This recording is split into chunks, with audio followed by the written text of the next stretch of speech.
श्वास क्रिया योग के बारे में मुझे बहुत से सवाल मिले हैं कि श्वास क्रिया योग पूरी तरह से उन्हें समझ नहीं आ रहा है। सो मैं आपको बड़े सरल तरीके से दोबारा समझा दूं कि सुबह जब भी आप उठें, धूल रहित वातावरण में चले जाएं, जहां ऑक्सीजन की मात्रा ज़्यादा हो, किसी पार्क में, किसी मैदान में, जहां धूल कण न हों, जहां पर किसी तरह की कार्बन डाइऑक्साइड युक्त वातावरण न हो। रसोई घर वगैरह में इसे बिल्कुल नहीं करना है, क्योंकि रसोई घर में बहुत ज़्यादा मात्रा में कार्बन डाइऑक्साइड होती है। लंबा सांस लें, पूरा सांस लें, फेफड़ा भर लें और फेफड़े के साथ साथ पेट भी भर लें। पूरा फेफड़ा भर लें और पेट भी भर लें। गर्भवती स्त्रियां ये क्रिया ना करें। श्वास क्रिया योग हमारे फेफड़ों का हम 35 से 45% तक प्रयोग करते हैं। इस क्रिया को लंबा श्वास खींचने से और पेट को भर लेने से पूरी प्रतिशत फेफड़ों की काम करती है। लंबा श्वास खींचे और छोड़ दें। इस प्रक्रिया में फ़र्क क्या है? श्वास तो हम हर वक्त सोते, जगते, चलते फिरते, काम करते लेते ही रहते हैं, पर इस प्रक्रिया में फ़र्क क्या है? फ़र्क इतना है कि श्वास नाक से लेनी है, नाक से, और मुंह से छोड़नी है। पूरा श्वास नाक से श्वास लेनी है, मुंह से छोड़नी है। आराम से, आनंदित भाव से, कोई जल्दी नहीं करना है। नाक से श्वास लेनी है, पूरा फेफड़ा भरना है, पूरा पेट भर लेना है, जितनी भी आपके ऑक्सीजन आप ले सकते हो। नाक से श्वास लेके मुंह से छोड़ देनी है। इसे आप धीरे धीरे भी छोड़ सकते हैं, इसे आप एकदम भी छोड़ सकते हैं। ये आपकी मर्जी के ऊपर निर्भर करता है। कितनी श्वास लेनी है, ये प्रश्न मुझे बहुत आते हैं। तेजी से श्वास लेना है, धीमे लेना है? देखिए, श्वास लेना है आराम से, आनंददायक पोस्चर में। बैठ के श्वास ले सकते हैं, बैठ के ले लें। चलते फिरते श्वास ले सकते हैं, चलते फिरते श्वास ले लें। लेकिन श्वास आराम से लेना है। आराम का मतलब जल्दबाजी नहीं करनी है। जितनी श्वास की ज़रूरत है हमें, शरीर खुद ही बता देगा। अगर श्वास के भीतर ऑक्सीजन कम है हमारे भीतर, तो शरीर जल्दी से श्वास लेगा। अगर ऑक्सीजन ठीक मात्रा में है तो शरीर धीरे धीरे श्वास लेगा। सो जैसे भी आपके शरीर को सूट करता हो, श्वास उसी ढंग से लें, उसी मात्रा में लें, लेकिन श्वास पूरा लें। फेफड़ा भर लें, पेट भर लें और फिर पेट और फेफड़े को खाली कर दें। नाक से श्वास लें, मुंह से छोड़ दें। ये आप अपनी कैपेसिटी के अनुसार 50, 100, 20, 10, बहुत अशक्त व्यक्ति 10 भी ले सकता है और कुछ व्यक्ति 2000 भी ले रहे हैं। इससे क्या होता है, इसका वैज्ञानिक कारण मैं आपको बताता हूँ। ऑक्सीजनेटेड ब्लड तो हमारा होता ही है, असल प्रक्रिया काम कहाँ करती है? जब हम श्वास लेते हैं, पूरे फेफड़े भरते हैं और पेट को भी भरते हैं। पेट को भी थोड़ा भर लो, कोई बात नहीं, पूरा पेट ना भरो, थोड़ा भर लो। उससे हमारी नाभि के ऊपर एक शक्ति होती है, कुंडलिनी शक्ति। वो ऊर्जा से भरी पड़ी रहती है। इस श्वास लेने की प्रक्रिया से उस कुंडलिनी के ऊपर चोट लगती है और धीरे धीरे चोट पड़ती पड़ती पड़ती पड़ती पड़ती पड़ती एक दिन वो कुंडलिनी जाग जाती है, सोई पड़ी होती है, सुप्त अवस्था में होती है। जिस वक्त वो कुंडलिनी जाग गई तो उसका मुंह खुल जाता है और वो कुंडलिनी शक्ति का भंडार होती है। कुंडलिनी खुलने के बाद आपके भीतर तरह तरह की रिद्धियाँ, सिद्धियाँ, शक्तियाँ, वाक शक्ति, दूर श्रवण शक्ति, दूरदर्शन, हर तरह की बहुत सी शक्तियाँ जिनका मैं वर्णन भी नहीं कर सकता, आपके भीतर वो शक्तियाँ जाग जाएंगी। लेकिन ध्यान रखना, कुंडलिनी जागरण के बाद शक्तियों का दुरुपयोग मत करना। इन शक्तियों को दूसरे की बुराई के लिए नहीं, दूसरे के उत्थान के लिए प्रयोग करना। गिरे हुए को उठाना, चलते हुए को गिराना मत इस शक्ति से। ये है सारा प्रोसेस जो मैंने समझाया। पूरा फेफड़ा भर लेना है, उससे आपके भीतर ऑक्सीजन का संचार होगा, आप स्वस्थ हो जाओगे, आपके फेफड़े स्वस्थ हो जाएंगे।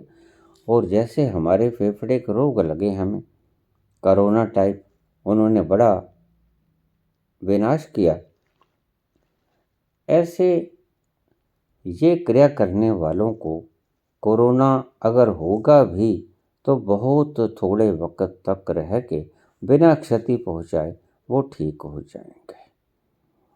इसके इतने बेनिफिट हैं।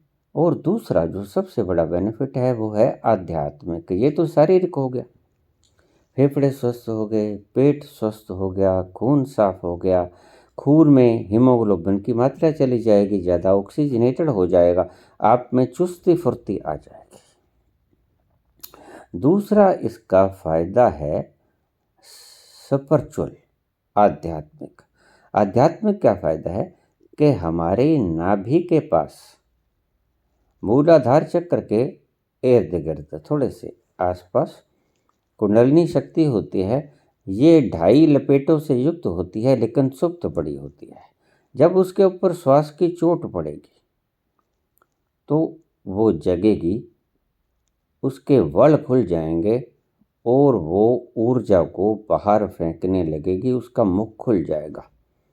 जब वो ऊर्जा को बाहर फेंकने लगेगी तो आपको बहुत तरह की अद्वितीय सिद्धियां प्राप्त होंगी। असीमित ऊर्जा आपके भीतर जगेगी जो कि आपको अलग अलग क्षेत्रों में महान बना सकती है। वैज्ञानिक, डॉक्टर, बहुत ये इन्वेंशंस करने वाले लोग इसे अवश्य करें। हार्ट के पेशेंट भी इसको धीरे धीरे कर सकते हैं डॉक्टर की प्रेस्क्रिप्शन के बाद। गर्भवती माताएं इनको न करें, क्योंकि गर्भवती माताओं को जब आप पेट को फैलाओगे तो उसमें नुकसान होने की संभावना है। पुरुष बड़े आराम से कर सकते हैं, आम स्त्रियां जो गर्भवती ना हो बड़े आराम से कर सकती हैं, इसका कोई दुष्प्रभाव नहीं है। ये है कुल क्रिया, श्वास क्रिया योग। श्वास लेना और छोड़ना, फिर बता दूं, नाक से श्वास लेना है, पूरे फेफड़े भरने हैं, पेट भर लेना है जितना हो सके, और फिर छोड़ देना है मुख से।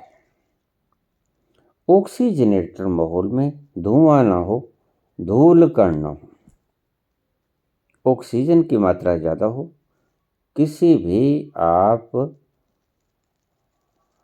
उद्यान में, बाग बगीचे में, खेत खलिहान में, जहाँ पेड़ पौधे हैं, हरियाली है, वहाँ जा सकते हो। आराम से इस क्रिया को करिए। बैठ के भी कर सकते हो, चहलकदमी करके भी कर सकते हो, धीरे धीरे चलते चलते भी कर सकते हो। लेकिन सैर करते वक्त अगर आप इसे करें तो अकेले अकेले जाएं, किसी के साथ वार्तालाप ना करें, चुप रहें, अकेले जाएं और इस क्रिया को बड़े शांतिपूर्वक करें। नाक से श्वास लेना है, मुख से छोड़ना है, उतनी मात्रा में लेना है जितना आप कर सकें। करने वाले तो 10-20 भी करते हैं, करने वाले 2000 भी करते हैं। ये आप अपनी शक्ति को अच्छी तरह से देखकर उतनी ही मात्रा में करना है और आपने शरीर को ज़्यादा थकाना नहीं है। उसके बाद बैठ जाएं, घर आकर लेट जाएं, आराम कर लें। अगर नींद आए तो सो जाएं। इतनी सी प्रोसेस है। इससे आपका अनहद नाद भी जगेगा। अनहद नाद बड़ी मात्रा में बजना शुरू हो जाएगा। अनहद नाद जिनके शुरू हो गया है उन्हें ये क्रिया अवश्य करनी चाहिए, क्योंकि वो बड़ी तेजी से चल पड़ेगा और अपनी जो सारी उसने यात्रा पूरी करनी है अनहद ने, झिंगुर से लेके ओम तक की यात्रा, जहाँ हमने पहुँच जाना है। धीरे धीरे ढोल, मृदंग, वीणा, भेरी, ये शंख, घड़ियाल, ये सारी क्रॉस करती हुई ये पहुँचेंगी लास्ट अवस्था तक, ओम। जहाँ ओम की आवाज़ आई उससे आगे जाने को तो कुछ है ही नहीं। ओम की आवाज़ को जब आप सुनोगे तो इतने मस्त हो जाओगे।